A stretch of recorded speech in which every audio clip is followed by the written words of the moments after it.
realizó básicamente el juzgamiento de las juntas militares.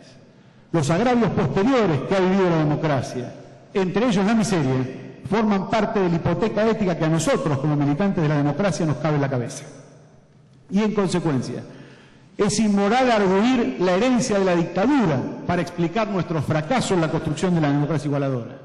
Pero también es hipócrita, y diría yo, pleno de una miseria moral, sostener que venimos a redimir un proyecto político que en realidad en aquel tiempo ya había fracasado y que hoy lo único que expresa es poner detrás de banderas de gloria ambiciones de reproducción política de lo que a mi juicio es una de las experiencias políticas exitosas, más fuertes del conservadurismo en América Latina, que es concretamente el eje del Partido Justicialista.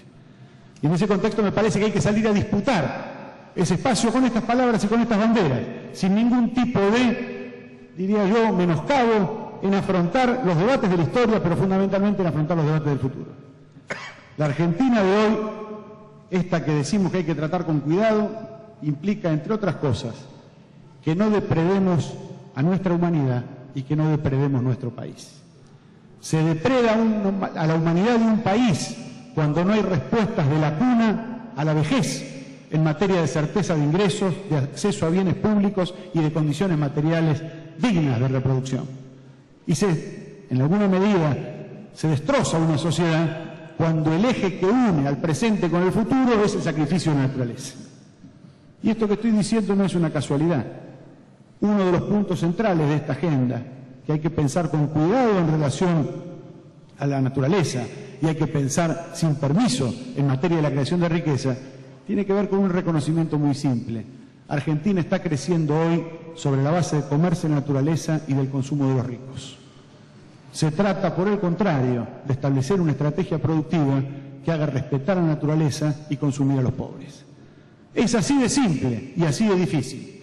Este ha sido, en definitiva, el eje desde el cual lo mejor de la democracia igualitaria se le ha planteado y plantado a las nuevas experiencias del neodesarrollismo, a las nuevas experiencias que dicen concentramos la riqueza y crecemos, y porque no se atreven a decir la vieja teoría del derrame, hablan de ciertos consumos de los sectores populares y pretenden con esto decir que se ha alterado, por un lado, la matriz distributiva y por el otro lado, la matriz productiva del país. Ninguna de estas cosas cambió. Somos más primarios, más desiguales y tenemos menos democracia en términos de la densidad profunda de la intervención social sobre los procesos colectivos. La agenda está ahí. Los partidos políticos que deban hacerse cargo de ella y las coaliciones vamos a tener que remendarnos todos. Hay un punto, sin embargo, que me parece que es nodal en estos contextos, y es que uno puede tener el dispositivo programático, puede tener las estructuras organizacionales de los distintos partidos, pero hay un problema de actitudes que creo que explica buena parte del éxito o del fracaso de cualquiera de estas cuestiones.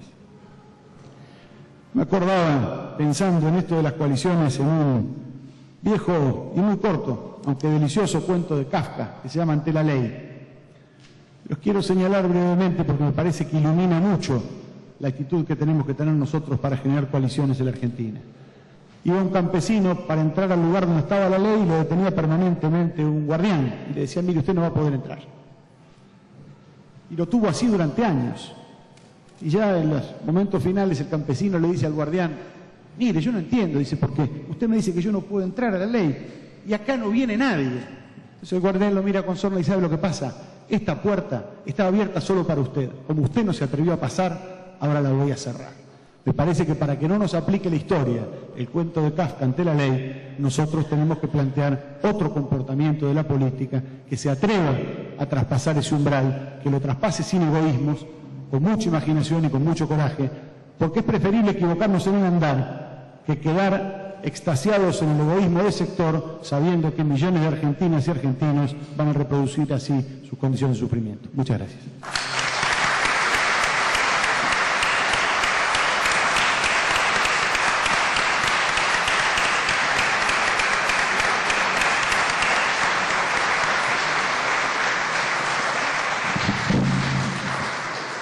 Margarita.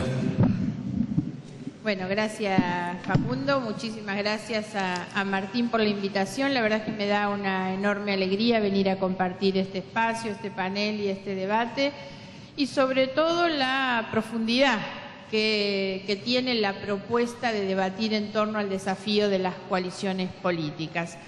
A mí me entusiasmó la frase disparadora de Martín en su presentación, solamente cuando dijo: pensémonos como mortales. Y yo tomo eso justamente porque la idea de entendernos y de pensarnos a nosotros como mortales nos permite pensar siempre la política desde la trascendencia de la política, entendiendo que lo que hacemos a través de la política como instrumento, como herramienta de cambio, nunca es, no debe ser jamás lo finito, ni lo urgente ni lo finito que sí somos nosotros. Y que la política debe analizarse nunca a partir de lo que hacemos y mucho menos de lo que nos llevamos, sino mucho más concretamente de lo que dejamos. Cuando el nombre a nuestro partido, al GEN, lo hicimos en la misma asamblea que le dio nacimiento, y la definición del partido, de esta sigla que es el GEN, quiere decir Generación para un Encuentro Nacional. Y eso de alguna manera estaba englobando el entendimiento que nosotros le dábamos a la política, en principio pensando lo generacional, obviamente no desde lo etario, sino lo generacional, entendiendo que la política es la que nos trasciende. Que uno no hace política para el día siguiente, ni mucho menos con el objetivo de la contingencia electoral, sino que hace política para los tiempos. Y por eso incluimos el concepto generacional, porque nos parecía que de esta manera nosotros hacíamos el compromiso de trabajar cada uno de nosotros en función de lo que queríamos dejar o de lo que queríamos transmitir. Y la otra parte de nuestra sigla es justamente la generación hacia un encuentro nacional, porque esto ponía en evidencia nuestro compromiso y expresaba nuestro compromiso de construir con otros. La coalición tiene, entre otras cosas, el desafío de pensarse desde la concepción y desde la convicción del frentismo y no desde la conveniencia. Esto es central porque muchas veces debatimos las coaliciones cuando nos sentimos impotentes en nuestras propias realidades, y entonces la coalición se transforma en el elemento a veces único para intentar competir con posibilidad de triunfo. Y eso termina desnaturalizando el verdadero sentido que debe tener una coalición, y que por esa razón nosotros lo incluimos en nuestra conformación, porque dijimos la vocación frentista forma parte de nuestra propia identidad. Y así es como pensamos el partido, y así es como pensamos la política. Me entusiasmó también la idea de discutir, y tiene que ver con esto el título del panel que ha sido propuesto para nosotros, que es el desafío de las coaliciones pensadas justamente en función del futuro de la democracia. Justamente el pensar la coalición no simplemente como un objetivo o una contingencia de corto plazo y con sentido electoral, sino justamente pensar cuál es el valor y el impacto que sobre todo hoy en la Argentina tiene armar una coalición política obviamente progresista, destinada a sentar bases distintas pensando en el futuro de la Argentina. Lo primero que quisiera decir es que me parece justamente que la coalición tiene que formar parte de una estrategia política integral. La coalición no es un objetivo en sí mismo, ni es simplemente el instrumento que permite competir para ganar. Hay una estrategia política general que tiene que tener obviamente la vocación transformadora, que se alimenta y se sostiene en el sentido de la coalición. La otra cuestión también, digamos, como previa a plantear los desafíos, es que en la Argentina nosotros venimos de una experiencia, digamos, un corto tiempo desde la recuperación democrática, pero es necesario incorporar a nuestro aprendizaje las experiencias de las frustraciones que nos ha tocado protagonizar, sobre todo por la contemporaneidad de algunas experiencias de coalición, que algunas experiencias de coalición han tenido para nosotros.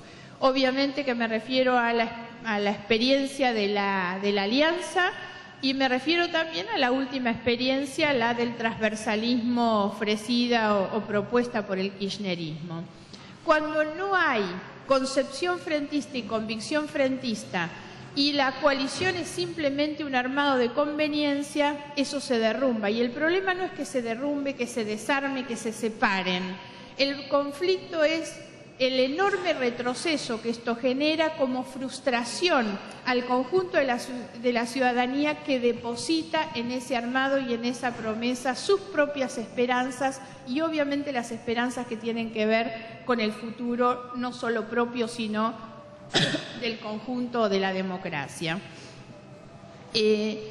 La idea, además de discutir como parte de una estrategia integral las coaliciones, es entender también el escenario y el contexto del que nosotros partimos. Nosotros discutimos hoy o analizamos la posibilidad de armado de una coalición política partiendo de un diagnóstico común y conocido, que es la dispersión de las fuerzas políticas y la crisis de representación o de los liderazgos. Frente a esto, a estos aspectos de un diagnóstico que podemos compartir, hay quienes advierten estos hechos que deberían ser considerados tal vez el piso desde el cual partir para un análisis. Algunos consideran esto como un obstáculo y yo creo, sin embargo, que es necesario también pensarlos como una oportunidad. La dispersión que hoy existe, las crisis de liderazgo se resuelven con más organizaciones políticas. Los déficits que tiene hoy nuestro sistema de representación política nos obligan a empezar a pensar un sistema de representación política diferente al que creíamos tener o al que hemos vivido muchos de nosotros. Me refiero a un sistema político demasiado esquematizado, encerrado tal vez en dos partidos tradicionales, y las coaliciones hoy